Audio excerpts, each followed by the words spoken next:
Hello everyone, today in this video I'm going to replace the keyboard on HP ProBook 450G3. This keyboard no longer working, it's damaged kind of liquid, and this is the replacement that I got. It's quite cheap nowadays. In 2022 you can get less than £15. Alright, so first of all make sure you do have the right part and double check the model number and everything. There is a little clue to choose the correct replacement. You can check the model number behind the original keyboard. And you should have few tools: the Phillips screwdriver, the star key, that one, I don't know the actual size of it, and flat opening tool. Once you have all those tools, flip the laptop around and separate the battery, take it out. Okay, this is quite stiff because a lot of liquid and grease stuck the actual battery, otherwise it's so simple to take this out. So now this keyboard secure with 3 screws. 2 of them that you can see is visible, comes with the actual keyboard logo, another one under this pad. Okay, so you need 2 screwdrivers to open these 3 screws. And HP always very tricky with the screw management, because sometimes they would like to hide the screws. So if you would like to perform any independent repair, you're going to be confused, you're going to end up with breaking things. Alright, so keep in mind, once the 2 screws taken out, then we're going to search for the third one.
Alright, so the replacement has done, and I tested the keyboard with all the letters and numbers and special character.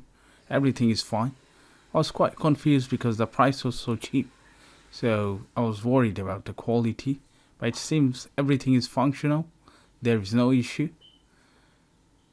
As you can see, this is quite simple. So still, if you do have any question, please make sure you leave it in the comment section, and I hope I'll see you in the next one. And please don't forget to subscribe. Thanks for watching. Bye for now.